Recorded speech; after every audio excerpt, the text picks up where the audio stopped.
नमस्कार, स्वागत है आपका न्यूज़ 18 के डिजिटल प्लेटफॉर्म पर। मैं हूं आपके साथ ईशा खान। राजा रघुवंशी हत्याकांड का अब सिर्फ एक लव ट्रायंगल या मर्डर केस नहीं रह गया है। अब ये एक पूरी साजिश बन चुका है जिसकी परतें धीरे धीरे खुल रही हैं। शिलोंग पुलिस ने इस केस में एक और बड़ा खुलासा किया है कि आरोपियों ने एक महिला की भी हत्या की प्लानिंग की थी। जी हाँ, राजा की हत्या के बाद उस महिला को मारकर वहीं स्कूटी के साथ जलाने या फिर नदी में बहाने की योजना बनाई गई थी ताकि वे दिखा सकें कि सोनम भी मार दी गई है। इस तरह पुलिस भी गुमराह हो जाती। उधर कुछ दिन छुपकर रहने के बाद सोनम आराम से अपने कथित प्रेमी राज के साथ जिंदगी बिताती।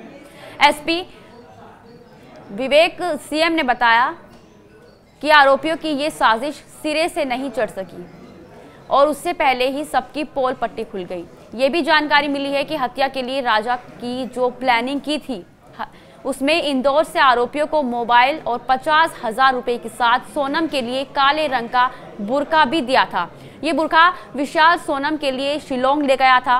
एक्टिवा छोड़ने के बाद सोनम इसी बुर्के में टैक्सी में बैठकर सिलीगुड़ी भागी थी।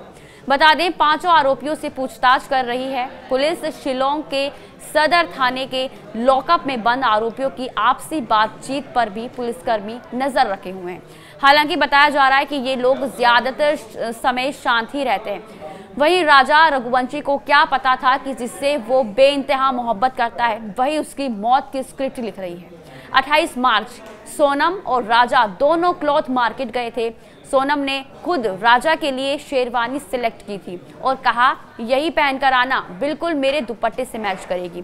तस्वीरें गवाएं, शादी के दिन राजा ने वही शेरवानी पहनी और सोनम ने वही रंग का दुपट्टा ओढ़ा। ये देखकर कोई नहीं कह सकता कि इन रंगों के नीचे लाल रंग बहने वाला था, खून का रंग। राजा की कुछ रील्स भी वायरल हो रही हैं, लेकिन कैमरे की इन रील्स के पीछे रियल लाइफ में एक भयानक स्क्रिप्ट लिखी जा रही थी। एक ऐसी स्क्रिप्ट जिसमें राजा का किरदार बस आखिरी सांस तक सीमित था। उसी वक्त जब सोनम राजा के साथ बाजारों में घूम रही थी, उसी वक्त वो अपने प्रेमी राज के साथ मिलकर राजा की हत्या की प्लानिंग कर रही थी। वहीं आपको बता दें, पुलिस को छानबीन में नोंगरायाट के होम स्टे से राजा का पूरा सामान मिला है, जबकि सोनम के सूटकेस से जरूरी सामान गायब था। सिर्फ सोनम का मंगलसूत्र और अंगूठी उसी में थी। वहीं इंदौर के कैफे में जहां इन लोगों ने 16 मई को हत्या की प्लानिंग रची थी, पुलिस को कैफे में हुई मीटिंग के सीसीटीवी फुटेज और बाकी डिटेल सबूत मिले हैं। साथ ही ये भी पता चला है कि हत्या के लिए जो हथियार दाव इस्तेमाल हुआ उससे पहले कभी किसी पर वार नहीं किया गया था। हत्या के समय उसी दाव से 2 वार किए गए और फिर उसे ठिकाने लगाने की कोशिश की गई। पुलिस ने खून लगी शर्ट, रेनकोट, राज के ब्लड सैंपल और विशाल चौहान के घर से मिले कपड़े, इन सभी को मिलाकर डीएनए मैच कर कड़ी जोड़ी जा रही है। इन सभी सुरागों में जो सबसे अहम सुराग रहे वो थे राज और सोनम के मोबाइल नंबरों की सीडीआर और चैटिंग।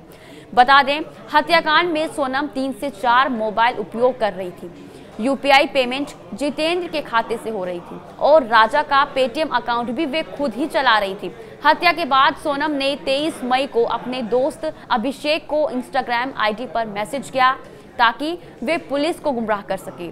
कोर्ट ने सभी आरोपियों को बुधवार को 8 दिन की हिरासत में भेजा था। बता दें, शिलोंग के सदर थाने में बंद पांचों आरोपी अब पुलिस की निगरानी में हैं। उनकी आपसी बातचीत को ध्यान से रिकॉर्ड और विश्लेषण किया जा रहा है।